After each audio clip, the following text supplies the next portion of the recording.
Well, how long do you think you can maintain the peak of inflated expectations if your success rate is 20%?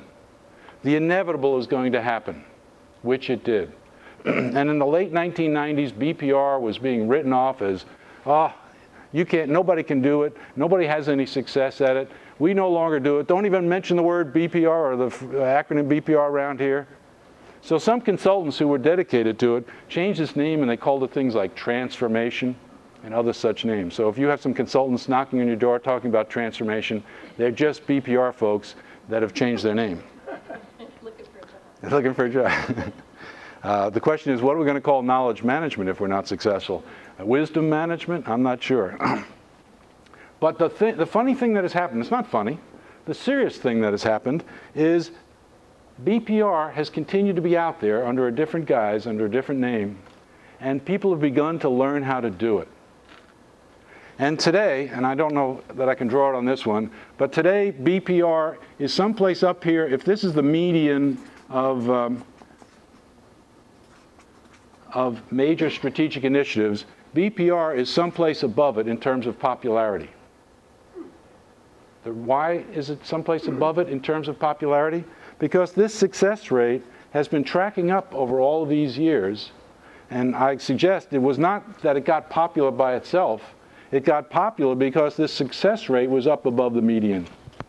And it pulled the popularity back up because nobody wanted to do BPR. But now that you can tell a convincing story that BPR really can be successful and it can have real results for your organization, the popularity starts coming up. So the results are, in this most recent year, and I forget whether it represented 2005 or was printed in 2005 representing 2004, BPR was above the median in popularity and above the median in perceived performance. Where is KM? It's about 5 or 10 years. I don't have another color, so I'm just going to have to use this color. KM started, I don't know. First time I think I ever heard of it was late 1994, 1995. The first conference that I think was held in the United States was in the summer of 1995. So sometime around 1995, but it doesn't matter what the date was. But by the year 2000, KM reached its peak of inflated expectations. What was its success? Very low. Nobody knows for sure. I'd guess 20%. What is inevitably going to happen? This very low success rate is going to do what? Pull this popularity down to that trough of disillusionment. And here we are now, if this was 95, here we are now in 06, and KM, let's see, I can't make it exactly the same as that because I'm way down here. But if I take this as being a picture of strategic initiatives today, KM's popularity is in the median.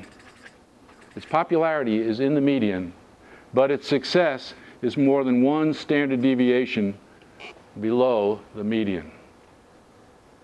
What does that tell you? Without trying to link it exactly to the peaks and troughs of disillusionment, it tells me we had better get our act together. We had better make KM successful.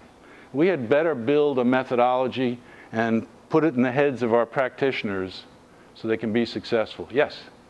How did they define success? Was it rate of return? Was it that people were doing it? Well, I wish it was. No, the success was the evaluation of those people who were the practitioners in a somewhat subjective, I'm fearful, but nevertheless consistent across other things. So it was not what you and I might like to see as success, which is I put dollars on the bottom line. But it was a subjective call, but it was relative to other ones, okay? This is unusual for me to use flip charts. I thought this technology went out with the dark ages. But I just had this thought to talk about this for a moment. Because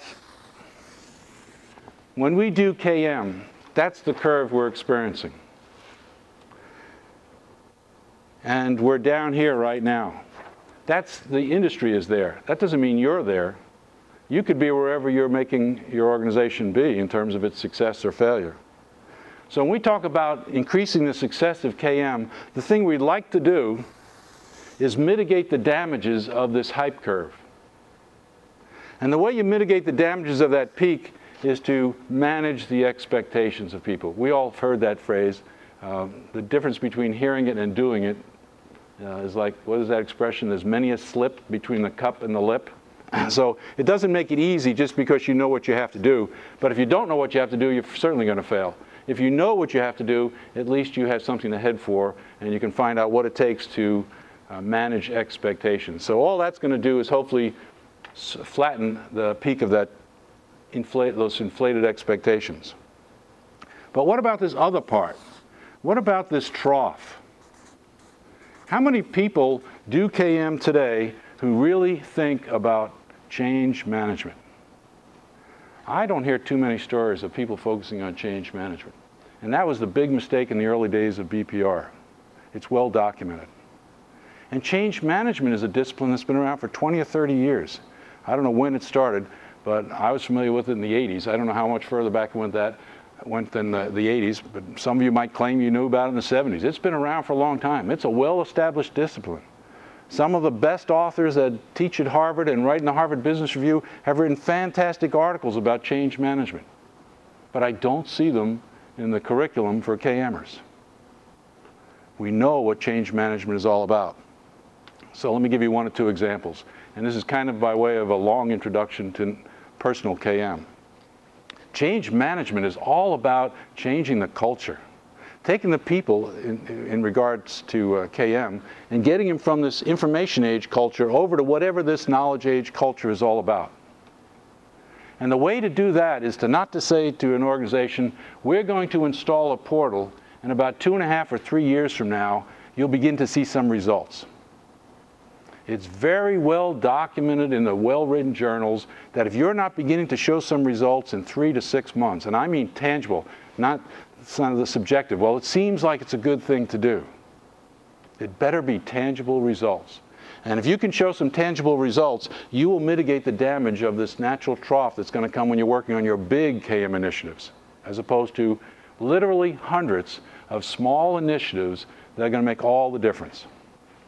And one of those small initiatives, though it's far more comprehensive than many of these I'm suggesting here, might be called personal KM.